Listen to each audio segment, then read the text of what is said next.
Assalamualaikum warahmatullahi wabarakatuh. Selamat datang di podcast Hukum. Pada hari ini Jaksa Menyapa bersama Kejari Sungai Penuh. Episode kali ini sangat spesial sekali karena kita akan membahas restoratif justice. Dan restoratif justice itu merupakan sebuah pendekatan penyelesaian perkara yang mengedepankan keadilan pemulihan. Dan untuk membahas hal ini telah hadir bersama kita ada Bapak Kejari Sungai Penuh, yaitu Bapak Robi Haryanto SHMH. S-nya itu kayaknya bakal lama di Sungai Penuh, Sungai Penuh gitu. Ada Pak Robi, Bapak Kejari. Selamat pagi Bapak. Ya, selamat pagi. Assalamualaikum warahmatullahi wabarakatuh. Waalaikumsalam warahmatullahi wabarakatuh. Ini baru seminggu di sini? Baru seminggu di sini. Bagaimana suasananya? Dingin? Apa agak panas? Ada guncangan atau apa? Dingin, beda sama di Riau. Beda sama di Riau, iya, oke. Dan juga ada Kasih Pidum kita hari ini, beliau sudah sering nampak di media sosial, terus juga di media-media. Dia agak aktif nih Pak. Ini Kasih Pidum ini memberikan keterangan-keterangan mengenai kasus-kasus yang terjadi di Sungai Penuh maupun Kabupaten Kerinci. Ada Pak Wahyu Nugraha Effendi, SHMH, ya. Assalamualaikum warahmatullahi wabarakatuh. Waalaikumsalam warahmatullahi wabarakatuh. Terus juga ada jaksa kita yang manis, ya. Ada Pak Ipran. Selamat pagi. Selamat pagi, Mbak. Ya, assalamualaikum Pak. Waalaikumsalam. Sehat ya? Sehat. Alhamdulillah. Dan seperti Jaksa Menyapa sebelumnya, episode sebelumnya kita akan membahas restoratif justice. Kali ini tentu butuh hal yang perlu dijelaskan kepada masyarakat kita. Apa itu restoratif justice atau dikenal dengan RJ?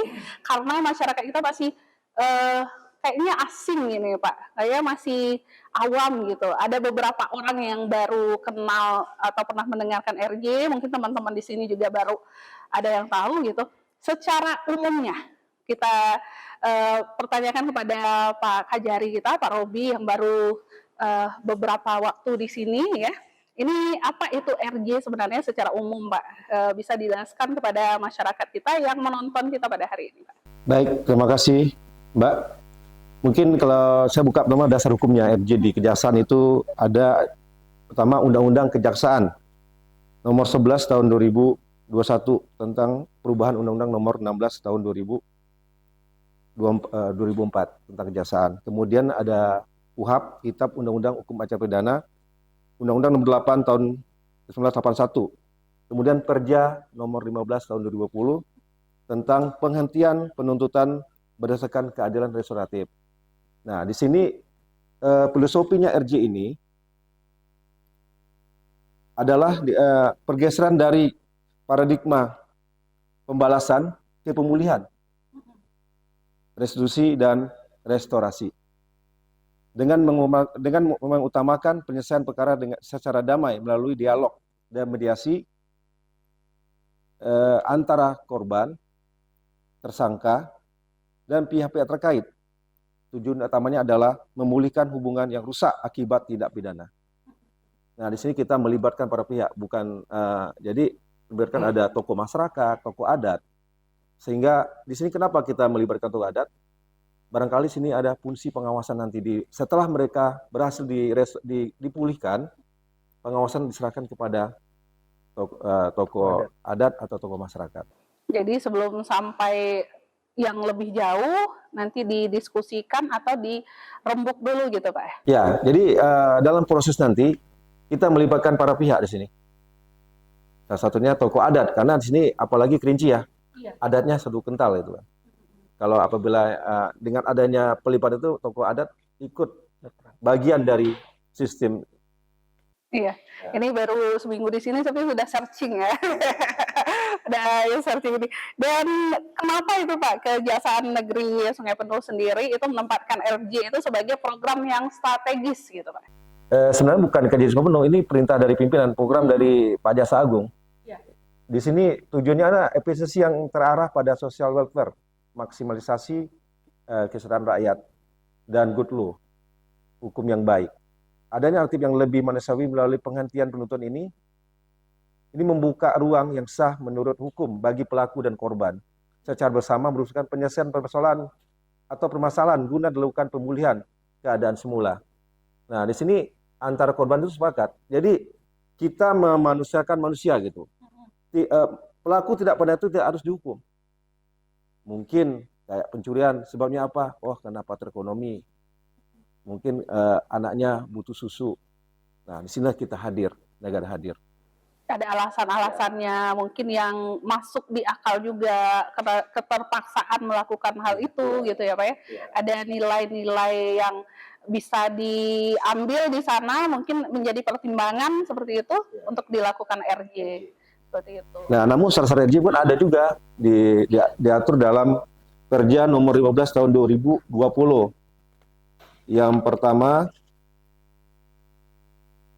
di pasal 5 itu tersangka baru pertama kali melakukan tindak pidana. Yang kedua, tindak pidana hanya diancam dengan pidana denda dan atau diancam dengan pidana penjara tidak lebih dari 5 tahun. Kemudian, tindak pidana dilakukan dengan nilai barang bukti atau nilai kerugian ditimbulkan akibat dari tindakan pidana tersebut tidak melebihi dari 2.500.000. Jadi itu merupakan salah satu menjadi syarat. Walau kalau misalnya lebih dari 2.500.000 gitu Pak, apakah bisa juga untuk di RJ-kan atau bagaimana gitu? Kalau ini sudah aturan ini, minimal itu tidak melebihi dari 2.500.000. Tapi kita lihat nanti case per case-nya. Tidak semuanya kita saklas ini. Kemudian korban udah dipulihkan. Ada perdamaian antara korban dengan tersangka. Misalnya korban pemukulan atau kekerasan gitu ya Pak ya, sudah diobati, sudah rasa damai juga udah itu ya Pak, ada apa namanya? Yang pasti pemulihan korban udah lakukan pemulihan. Iya. Dan tentu kalau RJ sendiri, Pak Kajari, Pak Robi, ini tentu ada dampak yang mungkin masyarakat kita ini perlu pemahaman masyarakat kita bahwa RJ ini gini loh dampak positifnya yang harus dimengerti gitu kan. Karena kita akan masuk kepada Kasih Pidum sendiri bahwa beliau sudah lumayan lama di sini, udah hampir setahun ya Pak ya? Setahun di sini, ada seluk-beluk di wilayah Kabupaten Kerinci dan Kota Sungai Penuh beliau tahu sendiri hingga saat ini bahwa RJ ini di Kota Sungai Penuh, Kabupaten Kerinci, di Kejari belum ada gitu. Sebelum masuk ke sana, dampak positif yang harus diketahui masyarakat dari diberlakukan RJ ini apa gitu Pak? Mungkin Pak Kejari bisa jelaskan. Dampak positifnya yang pasti terjadi pemulihan dari korban sendiri. Karena yang kedua dari segi cost benefitnya, kalau kita pelakunya dihukum dengan tindak pidana yang sesuai Perja nomor 15 2020 itu, ya, yang pasti costnya besar biayanya. Kemudian LP over capacity. Kemudian respon positif masyarakat dengan adanya pemulihan ini kan sangat baik. Iya, berarti itu yang kita pesan seperti itu yang kita sampaikan kepada masyarakat bahwa memang over capacity betul sekali, bahwa kalau kita lihat rutan di sini juga luar biasa ya, bukan kapasitas. Sangat banyak sekali kasus yang kejahatan berarti tandanya seperti itu. Kita ke Pak Kasih Pidum kita, Pak Wahyu kita ya hari ini. Udah setahun melalang buana di Kabupaten Kerinci Kota Sungai Penuh. Ada suka dan dukanya juga. Kenapa pada tahun ini sudah adakah RJ di wilayah Kejari Sungai Penuh, wilayah hukum Kejari Sungai Penuh ini Pak? Ya, terima kasih. Di wilayah Kejaksaan Negeri Sungai Penuh, di mana saya masuk di bulan Oktober 2024 sampai sekarang, itu untuk RJ belum ada. Di mana masyarakat atau di wilayah hukum Kejaksaan Negeri Sungai Penuh ini, masyarakatnya gimana menurut saya ini sangat unik. Di sini kotanya dingin. Dingin, saya tahu dingin, pegunungan. Tapi di sini apabila ada perkara 362 pencurian, terus penganiayaan 351, yang selalu itu pasti kalau kita sudah memanggil para pihak, di mana pada saat dilakukan oleh penyidik kirimkan SPDP ke kami, ya itu kami sudah langsung koordinasi dengan penyidik, di mana penyidik sudah kami berkoordinasi, tolong kalau misalkan ada perkara di bawah 2.500.000 tadi kayak pencurian, kami memanggil para pihak dari pihak korban maupun pihak tersangka, di mana kami berdiskusi dengan penyidik juga, tetapi selalu ya namanya di sini yang tadi saya bilang agak unik di mana di sini bersikeras. Tidak ada yang mau berdamai. Padahal kami sudah berusaha untuk kalau ini nih di bawah 2.500.000, sedangkan dari korban, dari keluarganya pun ingin mengganti. Tetapi dari pihak maksudnya dari tersangka mau mengganti, tapi dari pihak korban ini selalu ya saya juga nggak ngerti bagaimana, tapi ya mbaknya lebih tahu yang orang sini ya. Jadi di sini adat istiadatnya kan sangat kental. Padahal kami juga sudah memanggil dari tokoh adat segala, tapi memang di sini ini dari kalau saya lihat dari desa ke desa ini satu desa bersebelahan pun berbeda berbeda bahasa, dialek, berbeda adat gitu. Jadi istilahnya gengsinya tinggi di sini. Jadi gimana ya? Untuk mendamaikan seseorang itu dalam perkara ya itu tadi agak pencurian, mau ya KDRT, mau 351 itu selalu istilahnya harga dirinya tuh agak gimana ya dari pihak korban nggak mau memaafkan, padahal kami sudah memberikan ya di sini nih gini loh, masa kita kan tidak harus dihukum seseorang itu. Dia apalagi pihak tersangka sudah meminta maaf, sudah mengganti kalau misalkan ada di penganiayaan, misalkan sudah dibayar, maksudnya dibantu pengobatannya sampai dia sehat. Tapi masih saja intinya kalau saya lihat ya itu tadi tidak mau berdamai. Itu yang sampai saat ini ya PR buat kami, tapi insya Allah di tahun ini saya berusaha untuk adanya RJ, dan kami juga selalu berkoordinasi oleh penyidik, dari pihak penyidik dengan kami untuk bisa dilakukan RJ, karena sih memang tadi Pak Kajari juga bilang bahwa ini kan program dari Pak Jaksa Agung. Iya, ini juga mungkin ada bisik-bisik tangga kali ya. Dia jangan gitu. Nggak usah gitu yang, kan. Ada mbaknya lebih tahu lah dari saya kalau masalah itu iya, gitu nah, kan. kalau RJ sendiri memang harus dipahami juga oleh masyarakat kita bahwa sangat penting sekali, karena salah satu yang disampaikan oleh Pak Kajari tadi itu rutan rumah tahanan kita udah penuh ya, udah over capacity nih. Kalau semua masalah kalau bisa yang kecil kita tiadakan gitu kan, kalau ada yang besar kita kecilkan gitu, tapi sesuai dengan aturan tentunya. Nah ini Pak, ini juga ke Pak Kajari lagi, bagaimana ini kita memastikan bahwa proses perdamaian itu berjalan tanpa tekanan atau paksaan, Pak. Ada hati yang ikhlas di situ, Pak. Ya, baik. Ada paksaan di antara kita gitu, Pak. Nah, sini kita undang para pihak. Kita sepakat, kami hanya sebagai jaksa fasilitator. Kita nggak ikut campur. Gimana mereka berdamai, dipulihkan. Nah, kita mengikutin, tapi kita lebih harus proaktif, jaksanya yang proaktif. Kita begitu berkas masuk dari penyidik, kita ngecek, oh ini bisa ada RJ.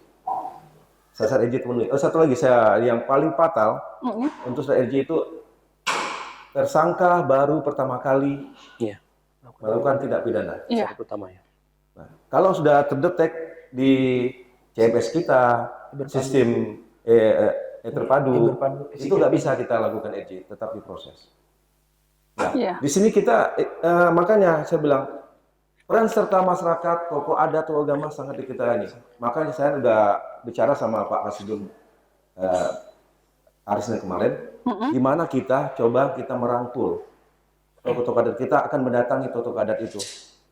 Kalau bisa kita datangin, begitu ada perkara masuk yang bisa RJ, kami undang atau kami laksanakan di tempat di rumah adat ya, rumah RJ. Kita ada rumah RJ. Iya. Umah Baselo.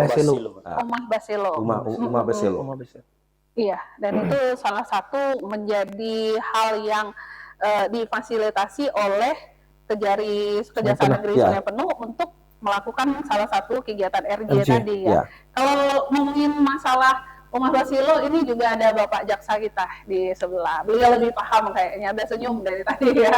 Ini Rumah Basilo sendiri Pak, sejauh ini peran dari Rumah Basilo, terus manfaatnya juga, mungkin masyarakat kita juga ingin mengetahui, ingin tahu ini apa sih Rumah Basilo itu, terus apa saja sih yang dilakukan di dalam tersebut gitu. Silakan Pak Ipran. Terima kasih Pak. Pada prinsipnya Rumah Basilo ini merupakan salah satu sarana untuk mendukung tusi daripada pelayanan publik khususnya Kejaksaan Negeri Sungai Penuh Pak. Iya. Terus kena topik kita restoratif justice, jadi ini sarana yang wajib yang kami harus ada untuk memfasilitasi adanya pertemuan, mengingat ini kan mempertemukan beberapa pihak dalam proses penyelesaian tindak pidana. Jadi harus ada sarana, salah satunya ini Rumah Basilo. Jadi kalau memang ada peristiwa itu dan kedua belah pihak bersedia untuk menyelesaikan tindak pidana melalui restoratif justice, maka kita akan undang, kita pertemukan, kita fasilitasi. Tetapi kami di sini hanya bersifat pasif, kami mempertemukan mereka. Hanya kemudian terkait penyelesaiannya, terkait pemulihan itu mereka yang bahas.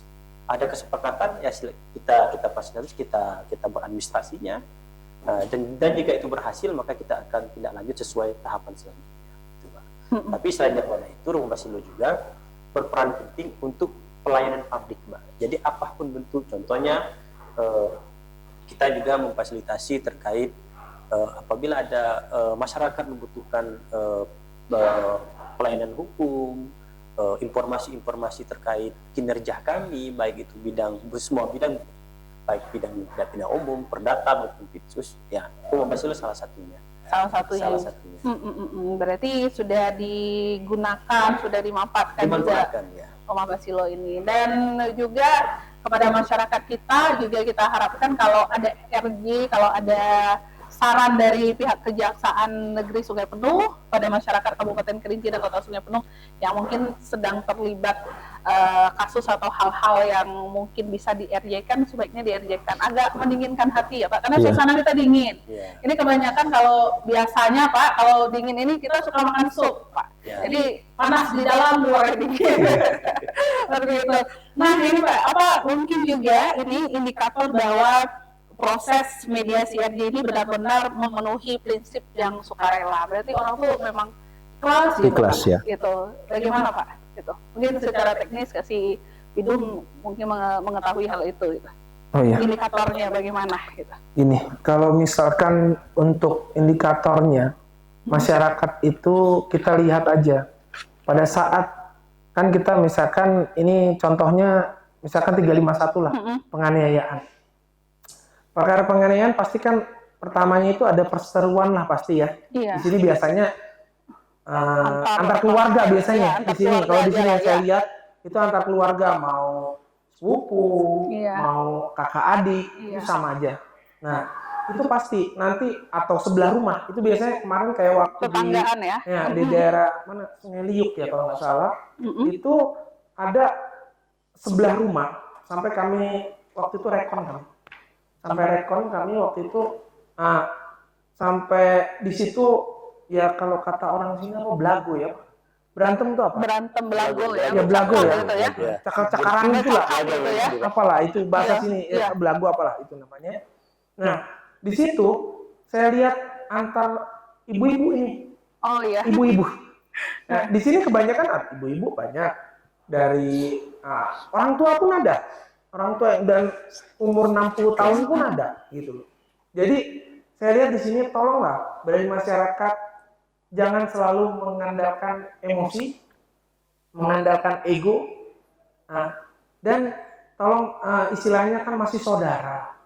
Jadi kan harusnya saling gimana ya? Saya merangkul, ya, dekat, gitu jangan kan. saling punya ego, mentang-mentang dia yang sebagai korban, ini sebagai tersangka. Jadi kita, maksud saya kalau bisa pada saat kita fasilitasi kan tadi kata Pak Kajari dan Pak Ipran itu kan kami fasilitasi tolonglah di situ bisa untuk jangan terlalu emosinya tinggi. Jadi kan di sini udah dingin kan. Kalau dingin ya harusnya Tarik napas dulu, gitu nah kan. gitu. Jadi istilahnya Oke. gimana lah gitu. Gitu. Iya, iya, Jadi iya. kalau bisa tuh lebih gimana gitu. Iya, siap. Nah, Pak, kita kan berbicara mengenai RJ, restoratif justice dari tadi. Nah, kasus apa yang mungkin bisa di-RJ-kan, yang potensinya besar nih untuk di-RJ-kan gitu? Kasus dalam hal apa aja gitu, yang bisa di-RJ ini kan, kayak gitu, nggak harus diperlebar atau diperpanjang gitu, Pak. Apa, Pak? Baik, yang pastikan ancaman Yang tidak memenuhi melebihi syarat tadi ya, Pak ya? seperti pencurian. Iya. 351 yang Pak Kasih Bintari tadi bilang tadi. KDRT pun ada peluang karena KDRT kan itu antara suami istri satu keluarga kan. Nah, saya dulu ada program saya juga di waktu sebelum di sini di Riau. Iya. Saya ada nama RJ Multiguna. Dan insya Allah saya mau terapkan di sini. Jadi kita bekerjasama beberapa pihak. Dan ini ada BLK, Disnaker, kemudian Basnas, Rumah Sakit Jiwa, dan LAM. Di sini kenapa saya melibatkan para tersebut? Setelah RJ tercapai, rata-rata kan yang ini kita tawarkan, kalian mau kita kasih skill nggak? Rata-rata kan kalau kasus pencurian itu yang tidak punya pekerjaan kan? Iya. Maka kita tawarkan, kalau mau kita kasih skill mengikuti pelatihan di Disnaker atau di BLK. Berapa bulan mereka udah keluar, lalu kemudian kita coba berkoordinasi sama Basnas. Dan ini Basnas itu kita bantuan permodalan, di situ ada dana umat ya di Basnas itu. Kemarin kami di sana tercapai. Nah, setelah itu, setelah mereka kembali ke masyarakat, LAM lah mengawasin. Kalau sini namanya Ada Depati ya, LAM. Depati 7. Nah, kita minta bantuan. Gimana sih, apakah dengan dipulihkan ini, yang bersangkutan benar-benar pulih apa enggak gitu? Atau mengulangi tindak pidana lagi? Gitu.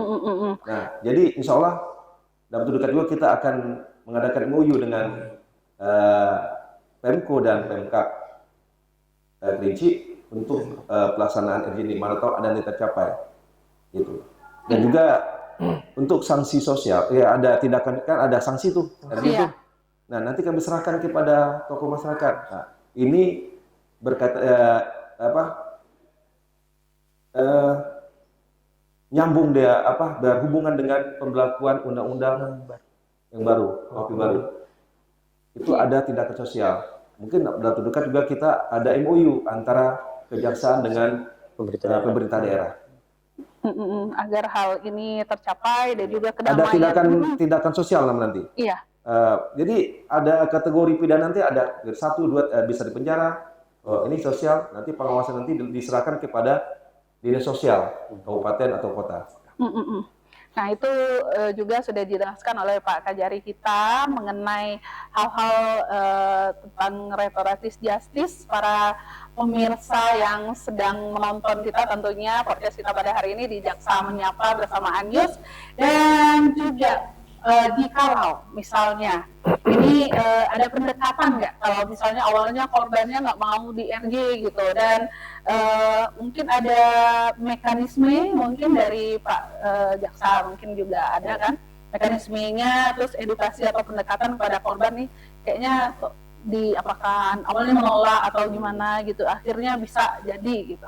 Ada pendekatan atau mekanismenya nggak sih Pak? Jadi gini Mbak, karena prinsip restoratif justice, restor kan pulih.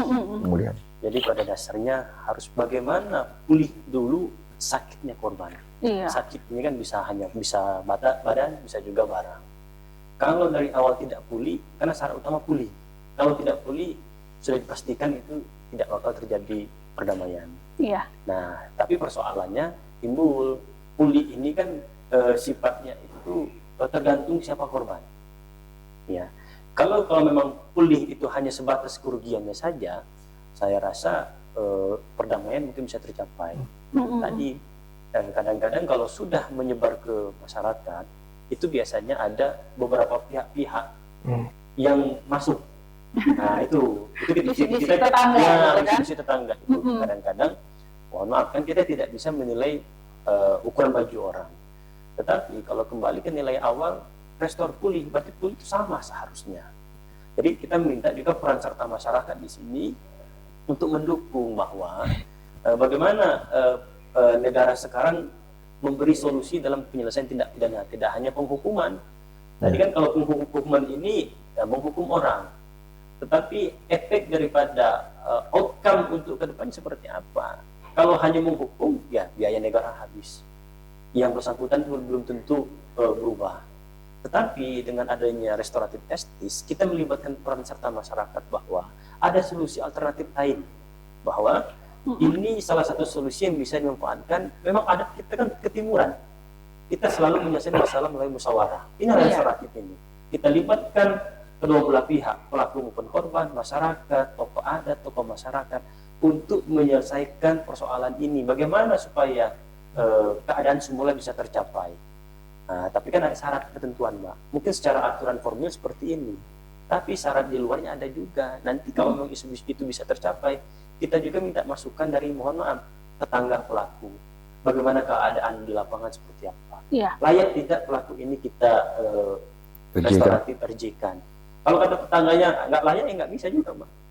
Karena kan mohon maaf, kadang-kadang peristiwa-peristiwa pidana itu bukan dari Pak Polisi, kan informasi dari masyarakat kadang. Nah, tapi memang menarik, betul kata Pak Kasih Hidung, di Kabupaten Kerinci Sungai Penuh ini menarik. Iya. Sebenarnya adatnya kuat, tetapi saya yakin pun masyarakat di sini tuh lebih mau mengedepankan restoratif sebenarnya atau musyawarah. Namun mungkin kurang pengetahuan yang kita, mungkin ini kekurangan dari kami yang kurang menginformasikan atau mengedukasi, Pak ya. Iya. Inilah kami harapan kami juga, teman-teman media, masyarakat bisa mengedukasi bahwa RJ ini manfaatnya sangat luar biasa. Kenapa? Kita memberi kesempatan kepada pelaku untuk merubah perbuatannya dengan cara diawasi oleh masyarakat juga. Jadi karena stigma terkait napi, kalau sudah dihukum, itu stigma di masyarakat masih belum berubah, pasti tanda kutip. Iya. Tapi dengan penyelesaian RJ ini memberi stigma baru. Jadi paradigmanya berubah, masyarakat pun berarti negara kita, negara hukum, memberi kesempatan kepada orang untuk berubah. Dengan cara apa? Penyelesaian melalui pemulihan kembali terhadap si korban itu. Luar biasa, ini juga pembahasan kita pada hari ini mengenai RJ, Restoratif Justice, para pemirsa semuanya, dan semoga kita teredukasi dengan hal ini, Pak. Sampaikan kepada masyarakat kita bahwa ini loh efeknya, ini loh manfaatnya, ini yang bisa terjadi gitu. Kalau kita menerapkan RJ bisa dengan hal-hal yang betul tadi disampaikan, bahwa hal kecil mungkin bisa kita jadikan, kalau yang besar bisa kita sederhanakan, kecilkan, seperti itu. Terakhir ini, karena nggak kerasa, ya, ini pembahasannya juga sangat menarik sekali. Mungkin harapan ke depan terkait penguatan RJ sendiri di Kota Sungai Penuh maupun di Kabupaten Kerinci, wilayah hukum dari Kejari Sungai Penuh ini. Mungkin dari Pak Kejari terlebih dahulu. Baik, terima kasih. Saya berharap kepada masyarakat Sungai Penuh dan Kabupaten Kerinci dan tokoh masyarakat, ya mungkin barangkali ayo kita edukasi masyarakat kita. Tidak semua yang bersalah itu kita hukum. Ya, kita pulihkan korban, kita pulihkan tersangka itu. Ya, mereka berbuat benar itu karena mungkin ada terpaksa dan lain sebagainya. Ya, kita memanusiakan manusia. Itu barangkali harapan saya minta peran serta tokoh-tokoh adat, tokoh masyarakat, tokoh agama untuk ikut terlibat mendukung program RJ yang ada di kawasan ini. Iya. Oke, luar biasa sekali. Dan kita ke Kasih Hidung, Pak Wahyu, ini mungkin apa pesan untuk masyarakat agar memahami RJ bukan untuk memanfaatkan kejahatan gitu, tetapi untuk menegakkan keadilan yang memulihkan. Ada kata-kata bijaknya atau apa pesannya kepada masyarakat kita? Iya, terima kasih.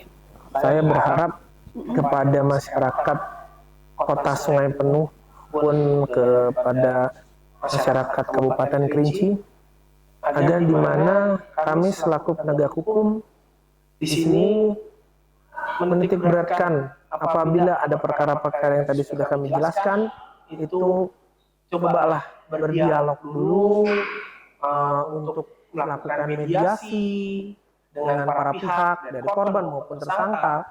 Ini jadi tidak harus yang tadi kata Pak Kajari, tidak harus melakukan suatu tindak pidana itu harus dihukum, tetapi kan bisa dengan pemulihan tadi, dengan ya masyarakat itu bisa, tidak harus toh kita dihukum, tetapi dengan adanya restoratif justice ini masyarakat dapat kembali normal, dan di masyarakat pun tidak ada lagi namanya pertengkaran ataupun yang tadi pencurian dan lain-lain. Terakhir Pak Yupran Ya. sendiri pesannya kepada masyarakat kita. Sekalipun langit runtuh, hukum harus ditegakkan. Asik. Tetapi penegakan hukum tidak selamanya dengan hukuman. Iya. Salah satunya restoratif justice solusinya. Merdeka ya. Oh, luar biasa sekali untuk hari ini pendengar dan juga pemirsa kita pada hari ini ya, untuk pemirsa Jaksa Menyapa kita pada hari ini mengenai masalah hukum. Kita berbicara hukum, tentu banyak hal yang menarik yang terjadi di sekitar kita, dan juga pemirsaannya dimanapun berada, restoratif justice bukan sekedar penyelesaian perkara lewat perdamaian, tetapi upaya memulihkan hubungan, menghadirkan keadilan yang humanis, dan memberikan kesempatan kedua bagi pelaku serta ketenangan bagi korban. Dengan pemahaman yang baik dan proses yang transparan, RJ dapat menjadi solusi yang membawa harmoni bagi masyarakat Sungai Penuh dan juga Kabupaten Kerinci. Saya Desi Hermila dan seluruhku yang bertugas pada hari ini, dan narasumber saya yang sangat luar biasa dari pihak Kejari Sungai Penuh, pamit undur diri. Terima kasih sekali lagi. Terima kasih. Wassalamualaikum warahmatullahi wabarakatuh. Waalaikumsalam.